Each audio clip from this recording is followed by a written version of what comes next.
Who votes for starting early?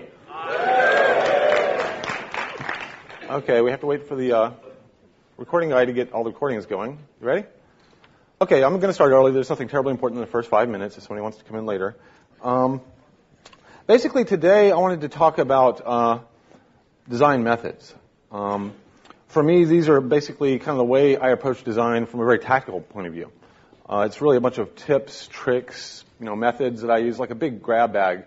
When I get stuck in a design problem, I just kind of start pulling things out of that bag almost at random and try applying them to the design process.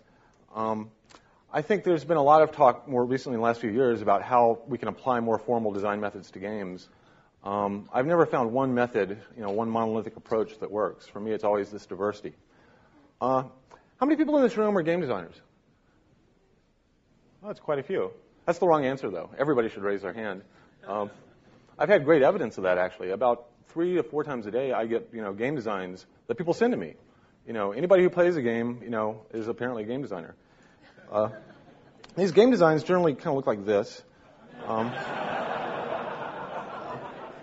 Occasionally, I'll get one that's typed. But games are kind of funny in that way. I think people, games seem so apparent that anybody who plays a game thinks that they really kind of understand how to design a game. And I think, really, if you look at all the different design fields out there, game design is easily one of the hardest, not the easiest. And I think for that reason, it's kind of important that us as designers, as game designers, first, we have to learn to be good designers. I think that is like something that there's so many inspirations that we can pull from, so many other fields that we can learn good design practices and principles from that help you, in any form of design, but game design especially. A few years ago, I was talking about kind of other formal design methods, how to deconstruct any design task into a bunch of functional kind of requirements. Another way of looking at it was that you're actually traversing this design tree, basically of solution space.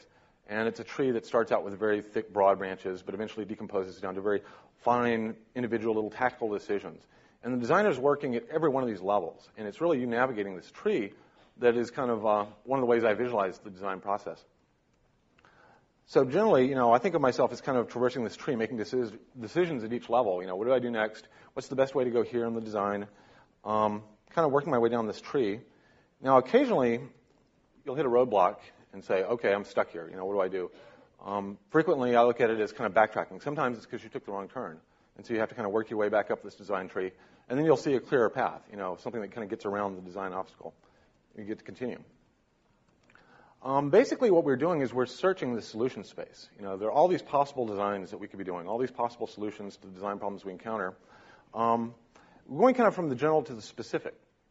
We start with very general, decisions about what genre am I going to make, what are the graphics going to look like, and eventually, at the end of the day, we're down to is this button going to be red or blue?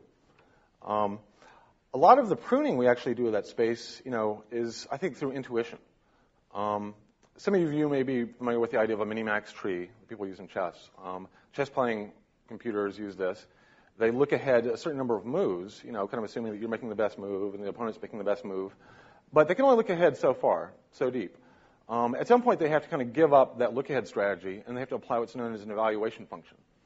What that does is that looks at certain board features and just tries to guess, okay, is this a good position or not? Based upon things like center board control, how many pieces have I lost, et cetera. As a designer, I kind of feel like that's what we do with our intuition. So as we're going down this tree, a lot of the pruning that we're doing of this tree, at some point, we can't look ahead and imagine, the next 5 levels of, decisions deep. We're actually applying intuitive filters. Basically, our intuition is helping us prune and guide us down this tree and narrowing out, kind of the design space or the solution space that we're exploring. One of the more interesting kind of design methods that's come up recently is the 400 project started by Hal Barwood and Noah Falstein. This is kind of inspired by Christopher Alexander's work in design patterns. They've basically been trying to collect nuggets of wisdom that they have on their webpage. And these are very useful, but you have to kind of realize that these are tools. And you have to use them appropriately as tools. I have a bunch of tools at home, and they've never jumped off the workbench and built a chair for me. Okay, so the thing about tools is you have to learn how to use them. With things like these design tools, in some situations, certain ones are far more relevant than others, and this is something that you just kind of learn through experience. In other situations, these rules will actively be fighting each other, contradicting each other. And it's kind of, you have to kind of learn, which one to believe, which one, to use. You can't cut a board in half with a drill press easily. You can't drill a hole with a bandsaw. So kind of learning which tool to use in what situation is kind of important. Another way that I approach games kind of in a very broad sense is, in some sense, you're creating a language. You're creating a language for your player. The player is going to understand your game in certain terms, certain abstractions. If you actually listen to players' stories, the way they describe what happened to them. Oh, I was going down this level and I hit the boss, but I had the golden arrows and I got in the power-ups and then I defeated the boss and got to the next level. That's the language that you're teaching your players. It's the abstraction that they are coming to understand your game in terms of. There's also a language that designers use. When we talk about designing a game, it's a very different language than the players use. And we're talking about things like feedback structures and the overall arc of the game, where the nested levels are. And so I think both of these things are kind of important to clarify as you're designing a game. What is the player's language? What is the designer's language? One of the first elements of that is really kind of what metaphors can you apply? I mean, this is a very quick, compressed way to kind of give a player a language or a way to understand your game. A lot of games have very obvious metaphors. The Sims is pretty obviously a dollhouse. A game like Quake is, basically cowboys and Indians, or Tag. Command & Conquer, feels like little toy tanks and soldiers. Some games have a little bit less obvious metaphors, but even then they're still useful. I always thought of Grim Fandango as kind of Casablanca on acid. It's one way that's kind of useful for figuring out what your language is in the game is to kind of watch players and the way they build things or the way they describe things. You can ask a person to draw an airplane or draw a boat and look at the order in which they draw it, and it will give you a good sense of their priorities on the nouns. If you ask a kid, draw a boat, and look at the order in which he actually constructs it, you're going to get a good sense of the hierarchy in his head of what a boat is. This is kind of, a filtering function in a sense. What are the highest priority nouns, the next highest priority, and so forth. This filtering function is actually something that happens at all levels of design. I'm sure most of you have been to E3, right? And you know what it's like. You go into E3, and it's just this cacophony of sights and sounds, and you feel like total sensory overload. You don't know what to do. You start applying these very hard filters, and you're maybe looking for a particular game or looking for something interesting, but it's an active struggle, to deal with that amount of information coming in. Pilots, they call this workload management. The same thing. They have massive amounts of information coming to them through the cockpit, and what do they listen to? What's the most relevant piece of information at a given time? Now, we're continually doing this with our game players. We're always throwing just vast amounts of information at them, and we're somehow magically expecting them to pull out the relevant little piece of information. What's the right button? What am I thinking about? And I think we do this, when you work on a design like this, of course, you totally forget how complex it is because you've been building it layer by layer by layer. But when all of a sudden you've never seen this and somebody puts a screen up like that, you are lost, So basically, in some sense, it's kind of like we're dealing with a SETI at home thing. There's this vast sea of information that we're presenting to the players, and we're expecting them to pick the signal out of it. There's actually an interesting book, at least the first half of this book I really liked. The second half got a little weird, called The User Illusion by Tor, and I won't even attempt to pronounce his last name, Noritranders, something like that. But at any rate, he was analyzing, it's kind of modern cognitive psychology. One of the things he was looking at was the actual data that we receive from our senses, the actual bit rate that we're getting through our optic nerve and through our hearing, et cetera.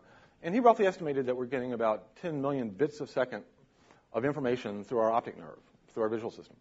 About 1 million bits per second through our skin, through our tactile sense. About 100,000 bits per second through our sense of sound, about the same for smell, and about 1,000 bits per second for sense of taste. Now, that's a massive amount of information that's flowing into our brain every single second. What's interesting, if you analyze the stream of consciousness, actually you can very easily analyze the data rate of your stream of consciousness, and it works out to about 1/1,000,000th of the amount of data that's actually coming in through your senses. What's interesting about this is it kind of points out the fact that probably 98% of our intelligence is preconscious.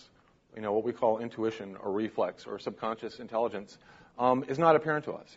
And it's a filtering function. We're getting data in all the time, every second. And our preconscious intelligence is filtering that data and deciding which little bits of that are relevant at any given time, And sometimes it's just really surprising. A kid runs out in front of your car, you grab, that goes right to your conscious level, you become aware of it, and you respond to it. So what we need to do is we need to figure out, kind of how these mechanisms work. How do we make sure that we get the right information to the player through these filters at the right time? Imagine you're walking down the street, and all of a sudden you come across this. Maybe it's growling at you. In an instant, in a microsecond, you are going to parse this situation. You're going to apply some high-level abstraction to this. One way of looking at this is, decomposing it, kind of back into a language of nouns, verbs, and adjectives. Now, you might even take this and, think about yourself. You basically are parsing the dog in this language, but you might also parse your own actions in this language. This is kind of one example of this vast amount of information going through these perceptual filters and turning into a high-level representation very quickly. And this happens to us all the time. There's another way of parsing it, where maybe we kind of look at what's the perceptual parsing. Maybe I'm doing a classification of this thing. From that on, once I've classified it, I might say, okay, what actions are available to this noun? And then, how do I relate to that? What can I do, to affect the system? And maybe if it was a less stressful situation, I might even kind of go to a higher level, kind of, what are dogs useful for? Oh, I remember my old dog, Benny, that died, and so they can evoke kind of past memories. Now, when our players see a game, they do very much the same thing. You present them with information like this, and very quickly they're going to kind of pull out the nouns. It's actually kind of interesting. One trick that people have discovered in games is, if you'll notice, the things like the trees and bushes here are rendered in a slightly different style than like the tanks and buildings. They're a little less saturated, a little less delineated. That's a subtle hint to the player that they are not relevant nouns in the situation. So it's pretty apparent that the tanks and the buildings, can have actions and do things, but the trees and stuff are kind of, at most, secondary nouns, basically irrelevant to the situation. You can also look at this and kind of parse out the verbs. This is a very common verb in games. And even the adjectives. You can actually look at the differences in similar, classifications. And so when players first look at a game screen, this is one method they use for kind of parsing out all the information and coming to understand it. What's interesting is you can actually go to a game store and do the same thing. You can look at most games on a shelf and very easily classify them by what verb do they represent. That's about half the games. A few more. But almost every game can kind of be understood in terms of what's the primary verb that the player is kind of doing in the game. One thing that players do in games, in first-person shooters a lot, you go around and you shoot everything in sight and see what breaks. Sometimes crates blow up and you get cool things out of them. Other things blow up and just make cool explosions. Other things just kind of, nothing happens. And so players in that sense are using the verb of the game to discover the noun. If something breaks or blows up, then it's a relevant noun in the game. That object actually has some behavior and probably enters the gameplay. Whereas the things that you can't, really, destroy with your gun probably are irrelevant. They're like, level elements. One thing we discovered with the Sims pretty early on, we did a lot of playtesting, and we put people in front of the Sims that had never seen it before. And it was interesting. They would kind of go through the different modes, and they were kind of thrashing around, didn't know what to do. But very quickly, they would always fall onto the buy catalog, that has all the objects you can buy. And it was amazing how almost everybody fell into that fairly early on, and they stayed there. They would sit in the catalog and start browsing all the objects. And obviously, it was a point of comfort for them. They felt very comfortable, at their own pace, kind of browsing through the objects of the catalog. And this is, true of male and female. And we're trying to figure out why, we'd be sitting there getting really frustrated. Why don't you play the game? Why don't you play the game? Oh, just a second. I want to look at some more objects, It was only later that I kind of realized what was happening is I think that they were using our buy catalog as a tutorial for the language of the game. By browsing the different objects in the catalog, they got a sense of what are the nouns in the game. Once they understood the nouns, they inferred the verbs, So they see a toilet and they say, oh, it's a game where I get to pee, And they looked at the ratings of the objects and they see that, different chairs have different comfort ratings and they realize that, oh, that adjective is actually kind of relevant to the gameplay. So in some sense, they were able to build a rough model of the data structure of the Sims just by browsing the catalog. And this is not unique to the Sims. In fact, I've seen this in almost every game. Almost every game I've seen, there's a shopping thing. It's either you're creating a character or you're buying an army or you're applying, some repair points. But I've found that the idea of shopping, of basically resource allocation, in a non-time constrained environment, is pretty much independent of gender, age, and culture. It's surprising. Everybody can relate to this. And so for me, whenever I look at a game now, one of the first things I say is, what is the player shopping for? Because I really think that I want to give the player a comfort point like that where they can kind of come in and learn the language of the game in a non-threatening way. Without being shot at, they can sit there at their own pace and learn the language of the game. Also, I want to figure out how soon can I have the player in a shopping mode, because I think it's almost better than a tutorial. At their own pace, they can kind of come to understand what the game is made out of. Another way to kind of look at teaching your players your language, and this is a somewhat higher level construct, is the idea of landmarks. These are high level, kind of almost events or experiences you want the player to have in your game. A lot of people think in terms of, actually, a lot of the old movies, what they used to do is they would build a poster for the movie before they shot the movie. And they would use the poster to explain to the producers or the financiers what the movie was going to be about. And you could look at the poster and say, oh, I see, there's going to be romance and plane crashes and scantily clad Native women or whatever. And they didn't really care what the plot was, but they just kind of understood that, this gives me a rough boundary, an envelope of, what this movie is going to be about.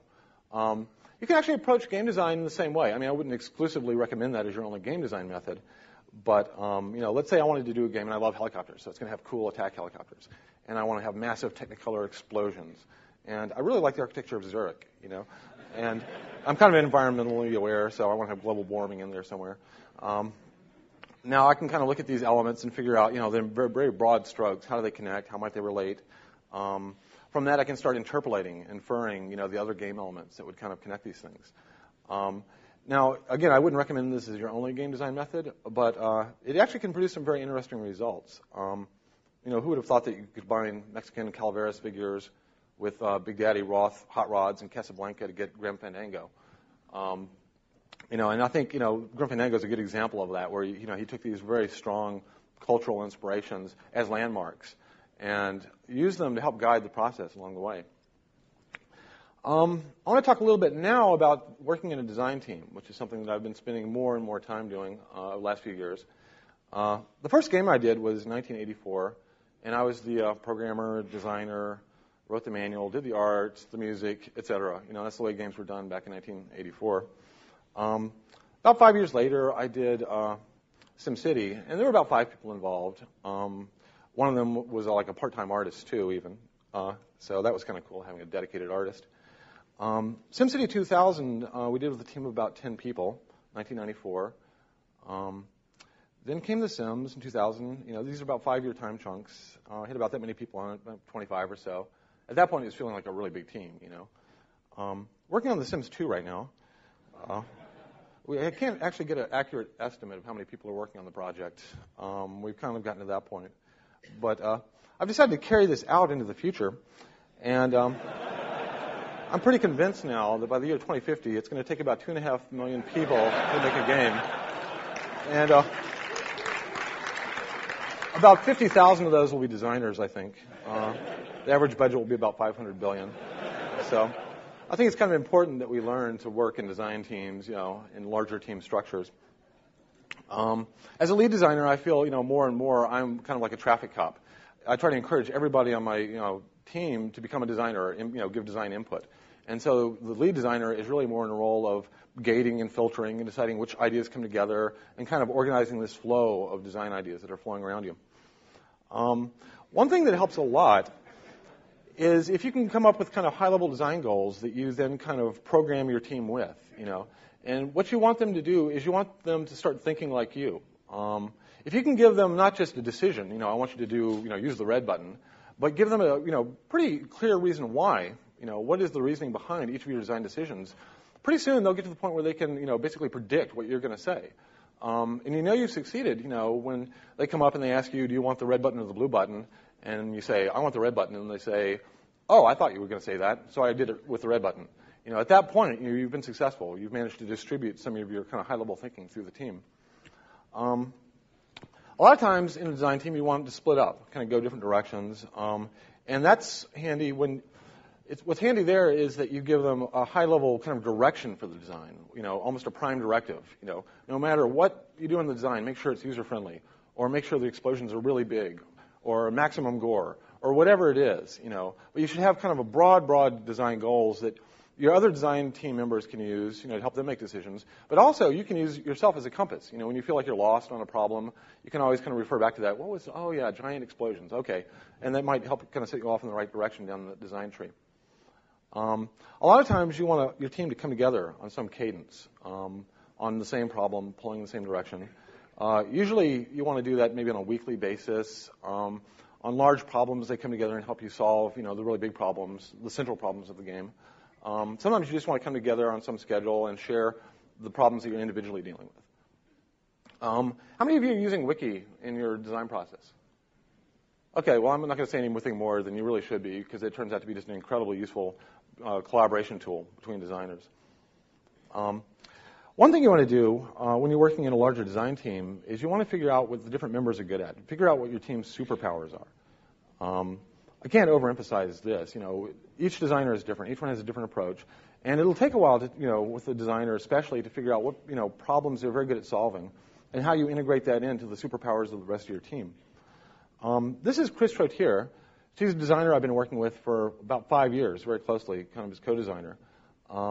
And Chris and I have discovered that we each have, very different talents. And over the years, we've gotten to the point where we've managed to leverage those talents and make them work together. One thing that kind of my superpower is in generating lots of stupid and crazy ideas.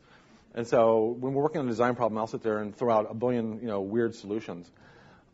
Then together, we'll sit there and look at all these solutions and very quickly kind of filter through them and figure out which ones make sense, which ones don't. Then the remaining ones, we'll reorganize them. And we do this kind of together. We both kind of have equal ability at that. At this point, Chris's superpower kind of comes into play. And it turns out Chris is an incredibly efficient compression algorithm. She can take whatever we've decided and compress it into an incredibly, readable design document. And not only is she a really efficient compression algorithm, but she's decompressible on a variety of different platforms. So this document can be read by managers, programmers, artists. It's really these are like 3-page documents, just incredibly succinct. But it's amazing how valuable that skill is, when you're working in a design team. Finding the most compressed description of your game is something that you should always be looking for. And this is kind of the idea of the elevator pitch. But it happens at different levels. There's like the elevator pitch, there's the 1-page document, the 5-page document. All these things are kind of important. It's something that you'll never get the most compressed description, but you always want to be striving for it. Another game that Chris and I play, we call the sticky note game. This is something we use for setting priorities during development, milestone development and stuff. Chris is very good at looking at a design that we're working on and cutting it up into little bite-sized chunks, and even figuring out kind of which programmers would be best to do which chunks. She puts these on sticky notes is the way we play the game, and then on the whiteboard, we actually draw out milestones, and we roughly together group these little sticky notes into different milestones. Then what I do is I go through and I assign design priorities to them. I really think we should do this one first, then that one, and then we'll have visibility into the next milestone. Once we have these, kind of roughly laid out, we go back to the engineers and we get an engineering estimate. How many weeks to do each of these features? And once we've got that, then we say, oh, shit, 7 weeks to do that. In that case, we're going to push that down. And then we reorganize these things on the list, And that way, we usually end up with a pretty efficient development process that's taking into account input from the engineers, the designers, et cetera. Another thing we found is that Chris and I have very different design sensibilities. I'm kind of Mr. Science, Mr. Techno Geek. Chris is much more warm and fuzzy, touchy-feely, which kind of brings us into conflict a lot, in stylistic terms. And we actually maintain this kind of dynamic tension on purpose, and we found it to be extremely useful, very valuable, to have two people pulling at both ends, representing both, kind of classes of players. Frequently, when Chris is not in a design meeting, and I'm surrounded by the techno geeks, I actually pick up her flag and I start being warm and fuzzy, just to kind of maintain that tension. Having a totally different mindset on a problem, especially from somebody who's a more casual gamer or somebody who's, very outside of our normal demographic, can have just really amazing impacts on the design. I think we found that with The Sims, so many women working on The Sims. Let me show you a little riddle here. Okay, what's the correct answer to this riddle? Well, the correct answer is soccer plus mom equals SUV. That's true now. About 20 years ago, the correct answer was Volvo station wagon, which, I don't really care about. But it turns out Volvo does. They're losing a lot of people in what used to be their core demographic, which were, mothers.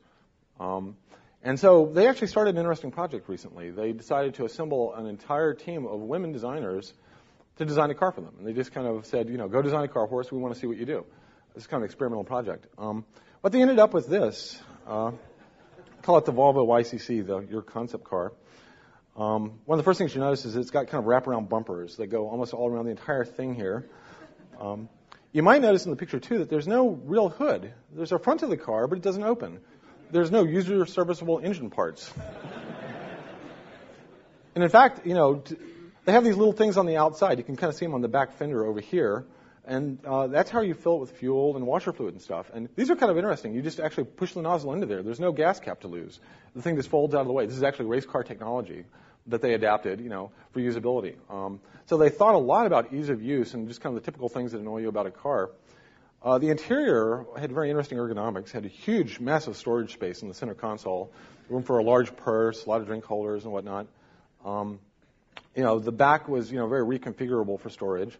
It had some interesting little details. You might notice the headrests here have this slot. It turns out that women with pigtails, when they're driving around, their head is always pushed forward from the headrest, And it's something a man would just never occur to a man. But a very simple redesign, really impacted that. Now, another thing they did is that they made the seat liners replaceable, which, might at first seem like just kind of a customization, aesthetic thing. But if you imagine the winters and summers in Sweden and how it varies, actually being able to put different materials on the seat actually was a pretty interesting functional decision. It's pretty useful. Now, not to be outdone, the Japanese tried a project recently. It was actually a joint venture between Sony and Toyota. And this is great. They decided, and I don't know who made this decision, but they wanted to see what would happen if they mixed Aibo with the Toyota sedan. And the result was this curious thing. It's called the Toyota Pod. And one of the most apparent things about this car is that it has externally visible emotional states. When you first come to it in the morning, it lights up orange because it's happy. If you neglect it or don't bring it in for service, it gets very sad. If you drive it around just real erratically, it actually gets mad. And what's interesting is it's displaying that it's mad to every other driver out there, which actually I think is a very interesting design decision. I mean, that could save a lot of accidents. The antenna of this thing is its tail. It wags its tail when you unlock it because it's happy to see you. The interior was really wacky. It has these funny seats. This is like the driving position. When you open the door, all the seats turn to face outward. It's easy to get in and out. And now if you're sitting there with the doors closed and you don't put the key in the ignition, all the seats turn to face each other.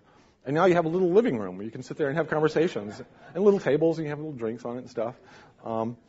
This is, it's a weird car, but it actually has a lot of innovative ideas. And I think one thing as a kind of general designer you always want to be doing is looking for innovative ideas and learning from them. These are the cheapest prototypes you will ever find, is learning from other people's kind of attempts. One thing I do when I'm working on a game problem is I go out and look at the games on the shelf, or even download a lot of shareware games and get a sense of how other people have solved the problem. That is a far cheaper prototype than anything you're ever going to build. Okay, so kind of to get into the actual topic of my talk, you're making good progress in your design. You're zipping through that design tree and everything's going well, and then all of a sudden, bang, you're stuck. What do you do? What kind of approaches can you apply to that? First thing that's actually kind of one of the most important things is kind of acknowledging the fact that you're stuck. Usually you're stuck because either you took a wrong turn somewhere else down the road, or maybe you're in just really rough territory and you need to go slowly and be very considerate and careful about the design decisions you make from this point on. You really want to take your time now when you're stuck. You don't want to rush through and grab the first solution that offers itself. There's kind of this general model of creativity and problem solving that is a two-step process. Step one is the generation of a large number of possible solutions. And then step two is basically applying a filter to all those solutions, very effectively kind of figuring out which of those solutions are viable at a given point in time. There's a different way of looking at it, and this is a little bit closer, I think, to my sensibilities, is that when I'm encountering a design problem, I try to look at it from different directions with a lot of the methods that I'm talking about here today. And I'll just keep trying totally different approaches, looking at the thing from totally different angles. If that doesn't work, then I start stepping away from it to higher and higher levels or further down the design or back up the design tree and try spinning that around, looking at that from different directions. And usually at some point, and sometimes it's intuitive, but at some point something gives. There's some, all of a sudden apparent solution. Just something kind of opens up ahead of you, and you say, okay, that makes sense, And this is kind of the process of applying a lot of these different kind of filters and methods to the design problem from different directions. As you're going down the design tree and you get stuck, one thing that's actually very simple, that's helped a lot, is that when you're designing something, always be designing like 4 things at once. Have 4 different design paths active at any time. When you get stuck on one, you just go to another one. Park it for a while, because a lot of times you'll make progress by not thinking about it. When you get stuck on that one, jump to another one. Having several of these active, at some point, as you start making progress down the other branches, you'll just go back and find out that this hard, intractable problem that you had before, suddenly it's cleared up, usually because of some design decision you made on one of these other parallel branches. So this, to me, is kind of what a lot of game design feels like. Another thing I do when I'm stuck is I free associate on the web. I mean, the web is a great tool for this. You can kind of figure out a succinct way to represent some aspect of your problem, type it into a browser, and look at what comes up. And you're going to come up with a lot of weird web pages. They're going to send you off in all sorts of kind of different associative paths. But it's surprising how often just reading about random research papers that are tangentially related to your problem will spark some idea that will help kind of clear it up in your mind. There's always the call in the reinforcements mode, which is if you're working on a design team, bring in other designers and get other heads on the problem, get different approaches. That's kind of a more obvious one. One thing that we always have to remind ourselves of when we're working on a game is that the whiteboard is not the game. When we're working on designs, we're frequently in this kind of abstract space with, bubble diagrams and lines and graphs. And it's so easy to forget the fact that that's not the game. And the player is not even thinking of the game in these terms. The screen isn't the game either, really. A lot of times you'll be kind of mocking stuff on the screen and seeing problems. But really the game is in the player's head. And these problems that you're facing should be about what is the player thinking about, what are they noticing, what are they trying to do, what are the things that are passing through their perceptual filters. And, a lot of times for the player, they don't have the right information at the right time. Even though it's sitting there on the screen in front of them, it wasn't getting through their perceptual filters. And so their mind space is stuck on a problem that when you look at the screen, you think, oh, of course they should be able to figure that out because the answer is right there. But they're not seeing it. So that's why it's important to eventually, think about these design problems in terms of the cognitive space of the player's mind. When you're stuck, a lot of times, if you had landmarks in your game design, it helps to kind of recall those. If you kind of remember that, oh yeah, Technicolor explosions, yes, okay, then A is the right branch. That is frequently very useful. One thing that I always like to think about is the idea of, if I were to take my game and turn it into a board game, what would it look like? And this is kind of one level of abstraction back from your game design. This is actually a game that was designed by a close friend and colleague of mine, who I think is here today, the designer of Toe Jam and Earl, Greg Johnson, decided to design a game, the board game of Toe Jam and Earl. Except for some reason, which is still kind of unclear to me, he gave it a different title. The actual title of this game is Feed the Baby of Love Mini Beans or Perish in the Flames of Hell. Maybe Greg can explain that later. And, Greg likes to start describing this game by, it's incredibly simple. You'll love it. It's so simple. And you start playing the game, and it's like, oh, yeah, you pick a red card on Tuesday, unless the dice are over here, and da-da-da, and it starts sounding like Fizbin or Calvin Ball. And that's really half the charm of it. A quick census of this game shows that it includes a board, a set of playing pieces, a set of scorecards for each player, a spinner, 5 different card decks, 2 sets of dice, and a bag of beans, which are the currency in the game. But it's, I think, really interesting just to kind of think in terms of this massively complex thing you're doing on a computer. How would you translate that, back into real space with paper and dice and whatnot? A lot of times, when we're trying to get to a solution, we make more progress by deciding what's not the solution. We do this in a lot of meetings. We kind of say, maybe this is the solution. Nope, that's not it. Maybe that's it. Nope. And this might be, an hour of work that you spend kind of, cordoning off these areas, working them through and deciding that that's not a viable solution. But this is still progress. Basically, what you're doing is you're surrounding the solution. You're kind of trapping it in a corner. And it's important not to lose that progress. So even though you sit and have a discussion about how do we solve this problem, you have to kind of retain the knowledge of the ground you've already gone down.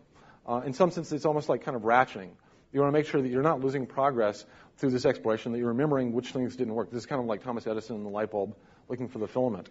And, just taking a break between these ratcheting kind of episodes helps a lot, too. You can always come back with kind of a little bit different perspective.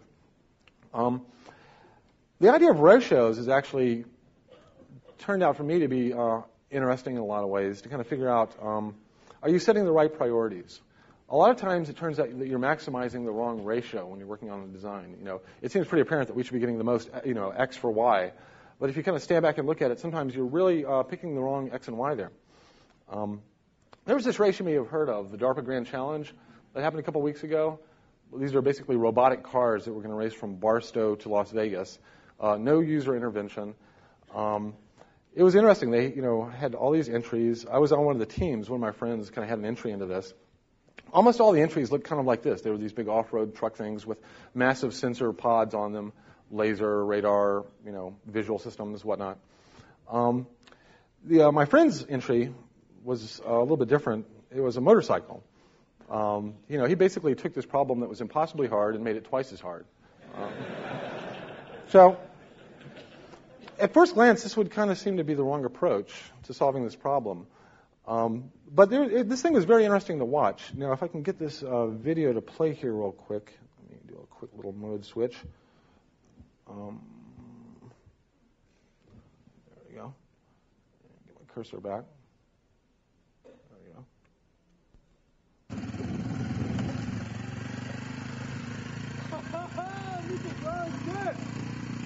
Now, this thing is driving itself. It's kind of looking for obstacles. It's not driving great, but it's amazing that it drives at all, And we had some issues with, it wanted to interact with traffic, but luckily nobody was hurt during this test. This is just like a field enrichment.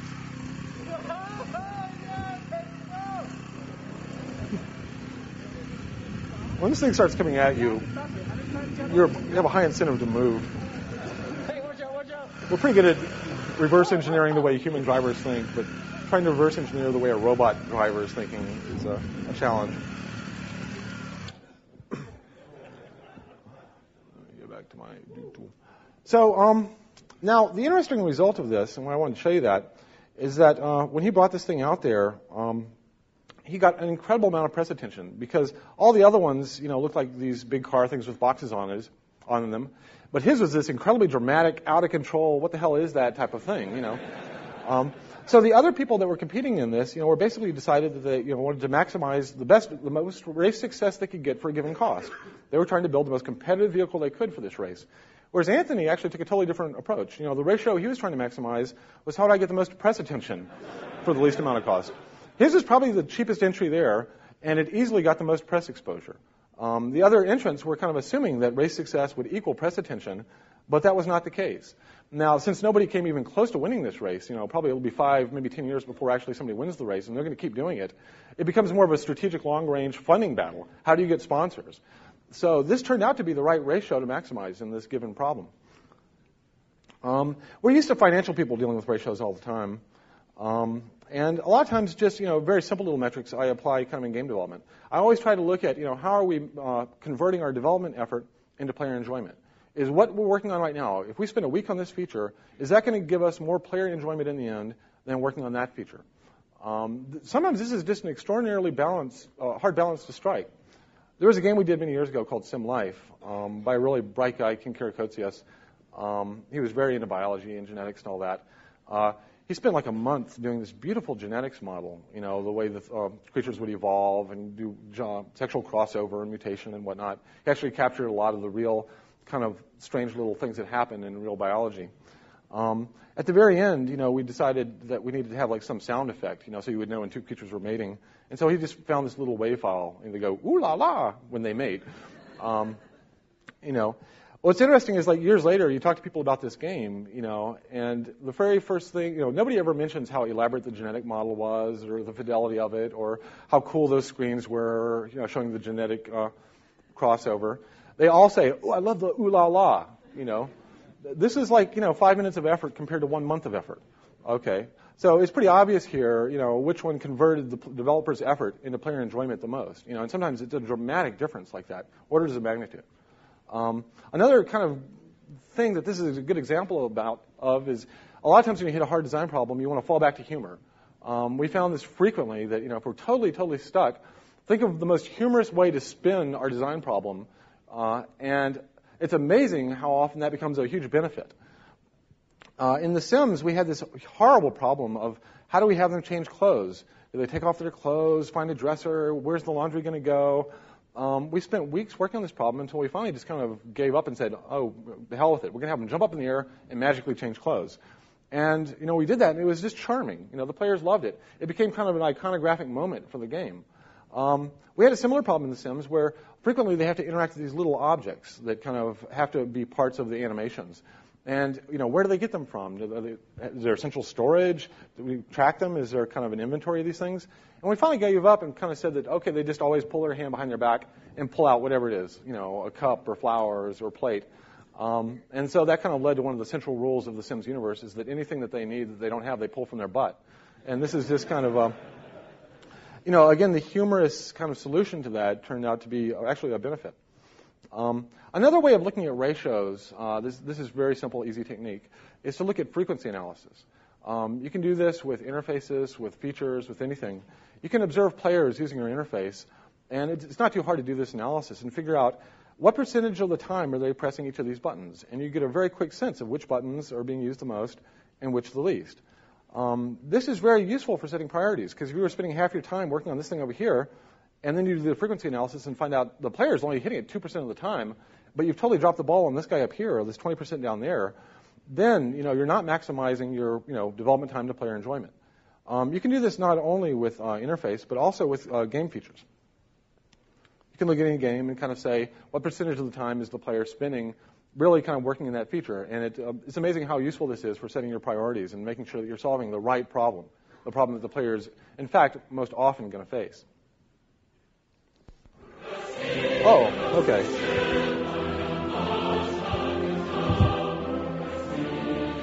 This is the part of the talk I know you've all been waiting for.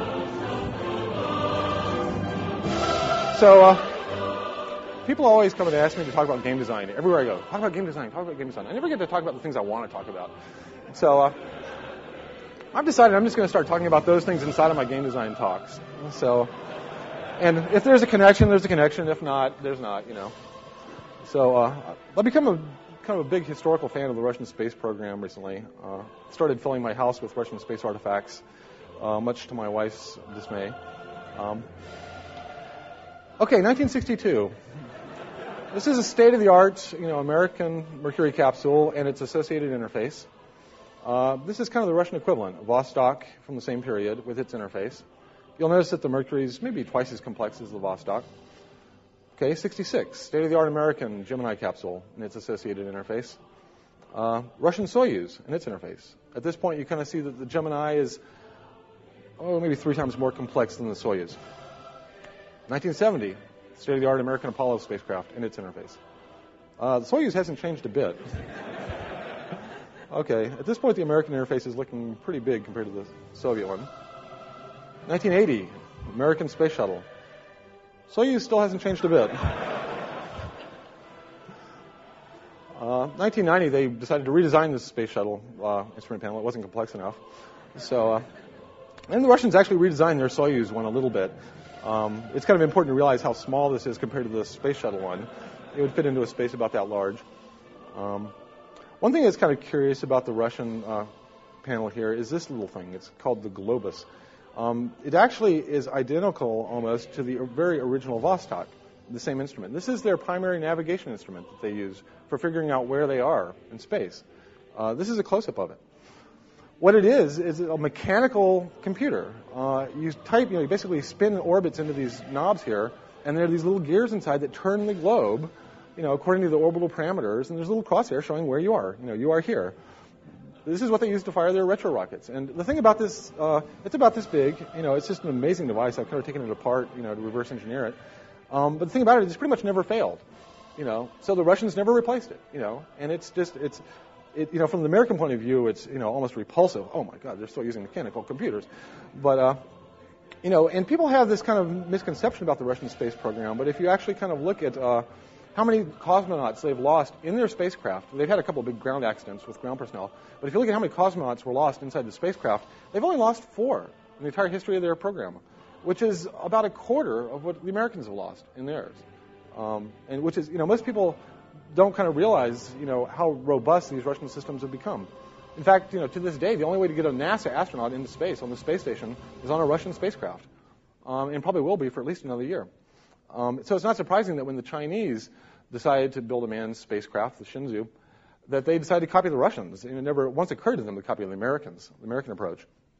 So So that concludes the Russian Space Minute. Thank you.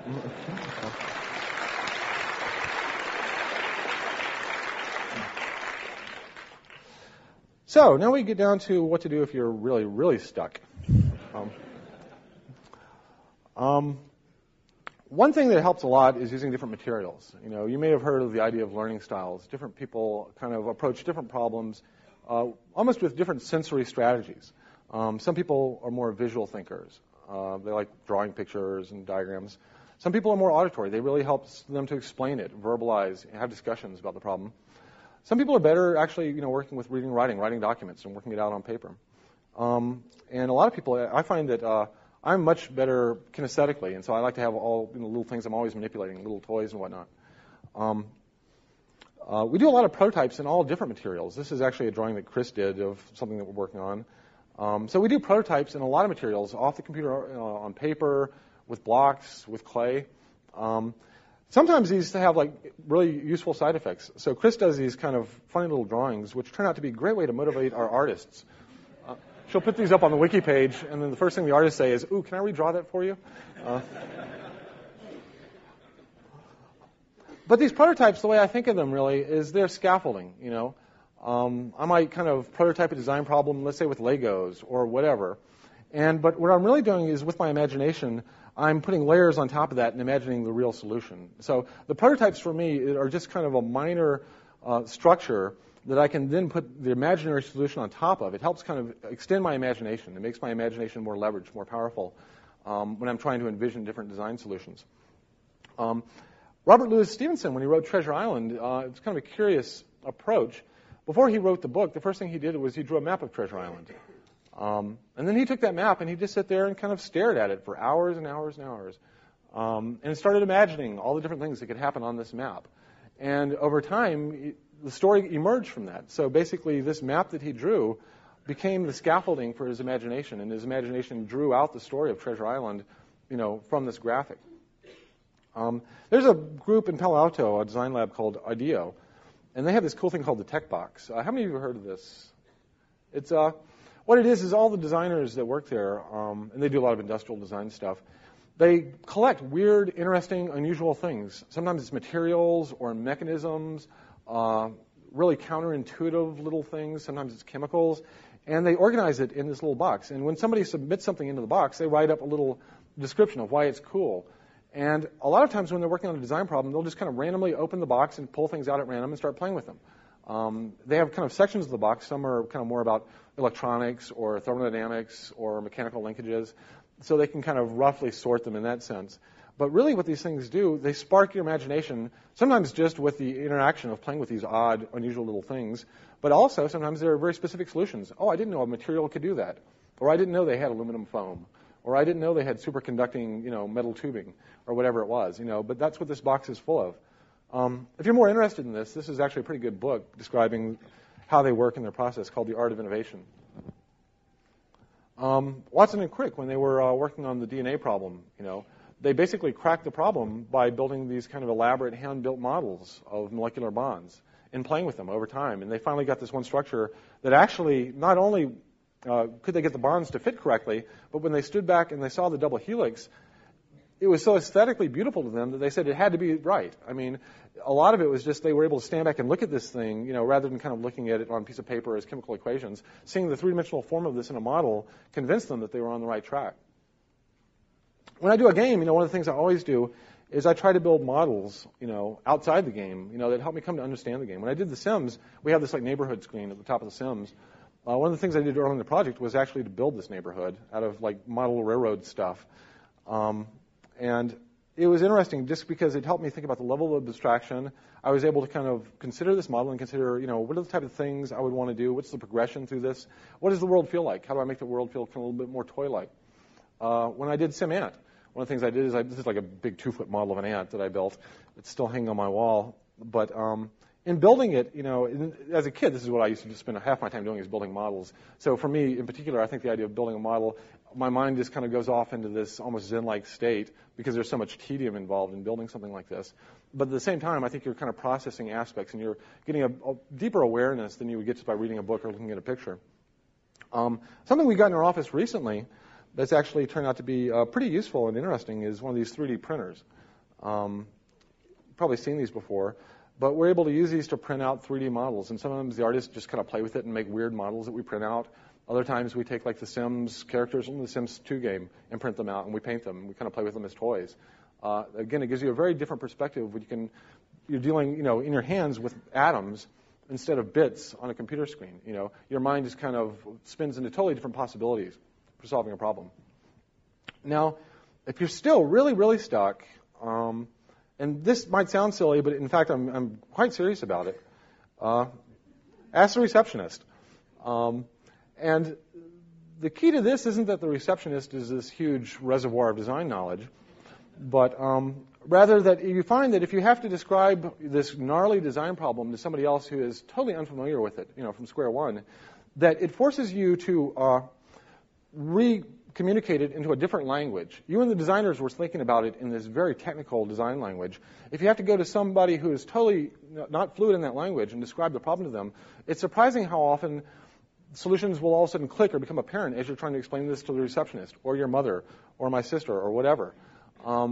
It's that thing where, basically it's to learn. The most effective way to learn is to teach. And so I think this really helps clarify, put you into a different language space than you were working in entirely. And a lot of times that helps. So let's say you have a solution now. You think you've got a solution to your problem that you've been working on for a while. How can we now measure that solution? How can we kind of evaluate? What kind of metrics can we apply to that solution?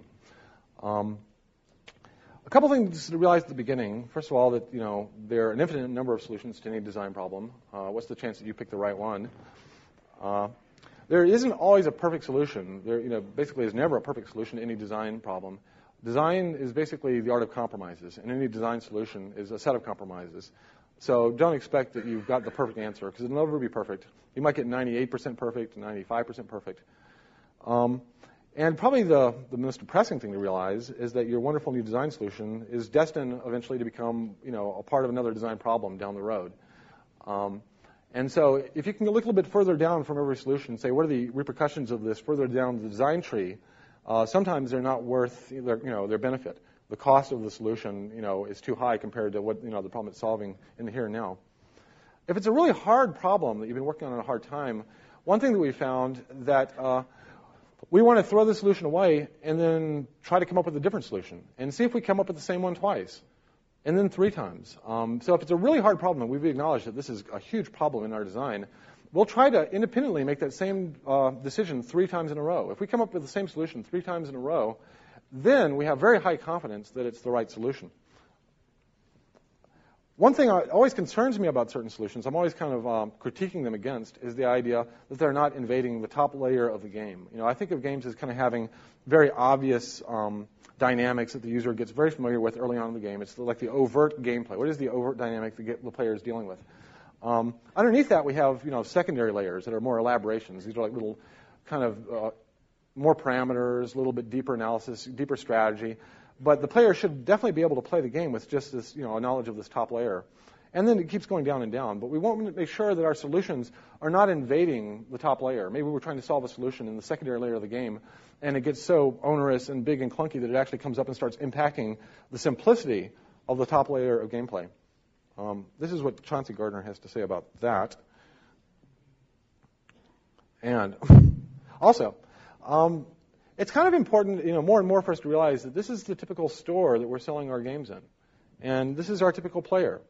So because a solution seems like a clean, clear solution to us, we always have to kind of fall back and say, okay, would our typical customer go into Walmart one day and spend just half an hour walking around, looking to the people, listening to what they talk about, and get a sense, would they understand that the red button was the right button to press? When you're sitting in a room with a lot of really smart people that all love games, what seems simple and obvious is very different than when you're standing in Walmart listening to people compare detergent, Kind of one way to look at that is, can the average player, when presented with a black box, figure out how it works? Because designers, we have an internal view of the system. We know how it's all wired up, and because we wired it up, the outside of the box, seems much more apparent to us than somebody else. A lot of times I'll actually call my sister up and I'll describe something just from the top level, saying, what if you had this, that, and the other? Which one would you press, or what would you do? and try to basically get that black box experience. With somebody on the outside of that black box, would they know that the green button is the first one to press? Or in a given situation, the yellow button should be pressed, at some frequency. Usually it's not the case. And this is where playtesting is absolutely essential. It's amazing how often. The best way to really get design insight into these type of issues is do a lot of playtesting, where you bring people in who've never seen your game, they put them in front of it, you don't tell them a thing, and say, figure it out. And they get so frustrated so early, with things that you thought were so bloody obvious. And you, as a designer, get extremely frustrated. You want to say, press the red button, and they just don't do it. And that's the best way to really get clarity in the designer's mind that we screwed up. And at some point, it's a very painful process to go through, having to sit back there and restrain what you want to, tell them the answer, and expecting them to guess it correctly. Kind of another test that we apply in a lot of our games and the solutions is kind of, can somebody standing over another person's shoulder watch them play the game? At what point do they want to grab the mouse? We get that a lot with our prototypes. Somebody will be playing with the prototype, and I'll say, "Ooh, I want to try." At that point, I was able to actually understand the gameplay just by watching somebody else do it. I was able to learn the language of the game. I was able to infer kind of what the goal was, what my level of control was, and I've seen the person sitting down there with the mouse fail, and at that point, I even think I know how not to fail. So if you can communicate that much of the game just through watching another player play it, that's a great place to be in it. I mean, it's a kind of a milestone almost for a lot of games and prototypes that we make when somebody else wants to grab the mouse and try it. Another one that's a little bit deeper in the process is at what point do people start complaining that there's no load save? That implies a lot of things. It implies that they feel like they've made meaningful progress. It implies that they actually feel like they've done something unique that they want to save. And for a lot of the games that we work on, at the point that I want to save it feels like a really big event. I finally gotten to the point where I've done something cool enough in this game to where I want to pick up and keep going tomorrow. It kind of implies a longer play arc now. Now, instead of a 5-minute toy, it's something I'm going to play all week long in one data set or one game. Another thing that we look at for solutions, sometimes the solutions don't have to be apparent, but would the player eventually trip over them? This is useful for things like tool tips, things where they're not crucial to the player to know to play the game, but it would be nice if they could eventually learn this. And so rather than give them a long-winded tutorial about here's how you do that, here's how you do this, we try to make the game so that they can very quickly, in a couple of minutes, learn how to play on their own. But as they're playing, they will trip over other aspects of the game. And at that point, they might decide that what they tripped over was useful and interesting, or they might just ignore it. And then maybe trip over it later. And at that point, then they really do want to know how to bring up the help system or whatever. But just kind of allowing them to kind of brush across these things casually as they play is generally much better than forcing them through like a linear tutorial at the beginning. This is my niece, and she builds sim houses all the time. She builds these elaborate houses, and then she'll come and get all the grown-ups and say, "Come look at this thing I built. It's amazing." And then we'll sit there and ooh and ah over it. A friend of mine, Jim Macrae, actually brought up this thing many years ago. He said that when he was first playing SimCity, after about 10 hours, he kind of gotten the hang of the algorithms and was starting to do stuff. And then he stepped back from the game and he said, "Oh wow, this is what I'm good at. I should have been a city planner." Basically, the game kind of tricked him into thinking that he was really good at this thing. So this is actually a thing that I found very useful in the long term, is that, how can we design a game so that when a player plays it, they feel like they've done some amazing thing that probably no other players don't, of course. Nobody else is good, could build a city like I can. They feel like their efforts not only are rewarded but appreciated within the game. And that's the point also at which they want to take, stuff they've done in the game and start sharing it back out in the real world. And that's also a very important part in any game development process. When players start saying, "Oh, you've got to come see this thing I made in the game," that is actually showing that the game is reinforcing their positive self-esteem. This is a mime. To be more specific, this is a serial mime that was at one of our parties that we hosted for the players who go around kind of pretending to kill people. Turns out that there's a word for the fear of mimes. And I've seen the discussion groups on this. The fear of mimes is called panophobia. Okay. It's good to observe your players all the time. You kind of have to become almost a student of this. Looking at them in different situations, playing different games, not just what they're doing at the game, but what they're doing between themselves, turns out to be a crucial skill, that can help you not only design a game, but also kind of evaluate a solution to a design problem.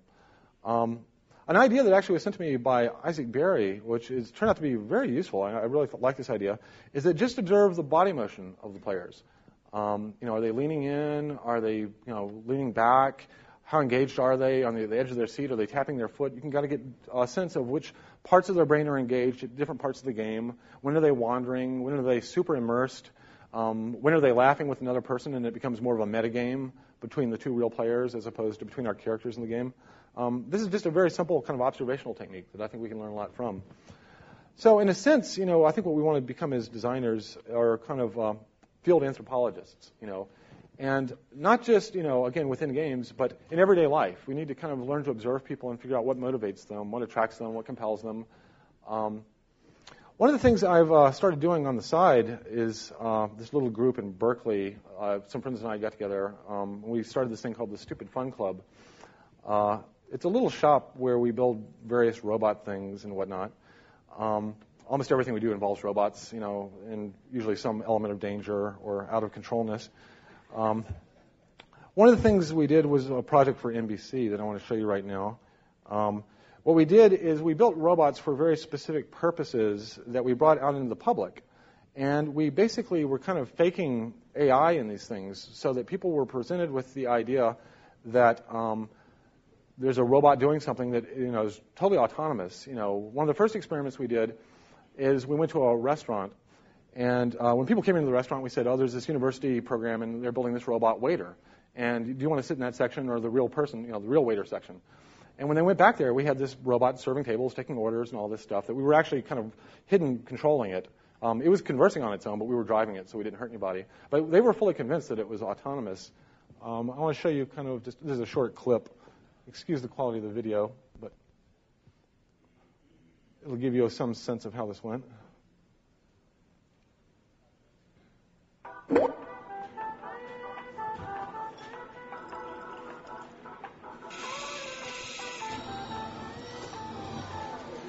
Hello, my name is Slats. Please tell me your order now. A grilled crab sandwich. 2 eggs over easy. I'd like to have the ultimate burger. Pork sandwich in brown sauce. Brown sauce. I understand. I'll be right back.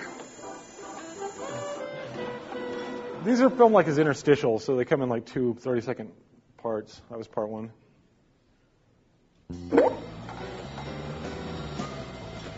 This is your order. Yes, this is my order. Here is your ketchup. Add some. Ooh. Please rate my performance on a scale of 1 to 10. I am hoping for a 10. There's no soup in the bowl. What do I have to do to get 10? You're still too close. Will this affect my evaluation? I'm afraid so. 4.5. 3. Okay, I'll give you a 10. Yes. Yes. Yes. I don't think waitresses have anything to worry about.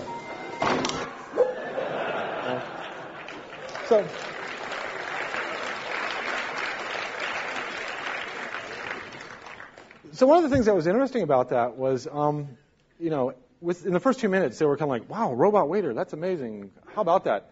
And within 2 minutes, they were totally normal with it. And they were talking to other people about, their dinner plans or their kids or whatever. It took them 2 minutes to kind of get over the future shock of a robot waiter, and then it was like perfectly normal to them. Of course we have robot waiters, And it just struck me how quick, one of our concepts for this was we wanted to kind of pop ahead like 10 or 20 years in the future and get a sense of, how are people going to relate to these machines? If we kind of pop ahead now into that future, and are they going to relate to them as pets or machines or what? I'm sorry. I didn't mean to replay that. Let me do this. There we go. And it's kind of interesting how they chose to parse these things, And they treated these robots pretty much as an appliance, somewhere between an appliance and a waiter. They gave it certain kind of polite affordances that they would give a person, but actually the way they spoke to it was, they spoke to it like a computer. But it was just remarkable to me that they were not more surprised by this, and they didn't know they were being filmed. We had all the cameras hidden and everything here. The second one I'm going to show you here is one where we built a robot and we kind of beat it up. It was kind of smashed like it had been hit by a car. Then we put it on a side street near downtown Oakland, kind of in a junk pile, and it was begging for help as people walked by. Okay, and it was kind of a good Samaritan test, to see who would stop, and if they did stop, it actually kind of ran them through this whole troubleshooting. Please press the red button, like we had a little Fisher Price, activity panel on it. So I'll show you that one next.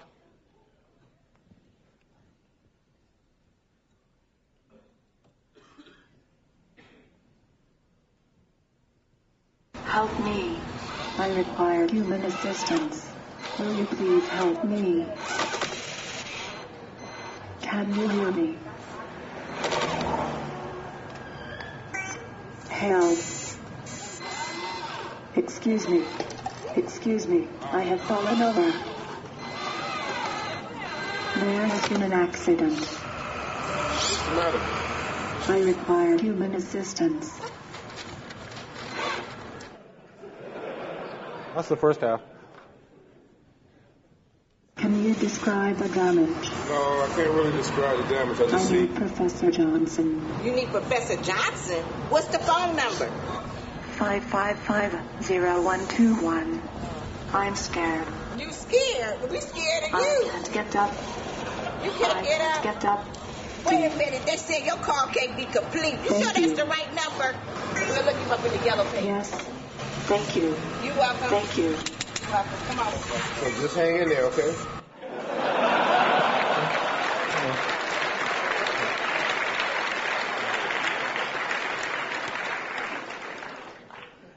That one actually had some very interesting gender differences. We noticed that the individual women that were walking by it almost never stopped. You know, they would see it and they would speed up and walk way faster. The men kind of came into two groups. There were several men in business suits that were like, you know, all dressed, wearing a brief, you know, holding a briefcase. They would walk by it in general.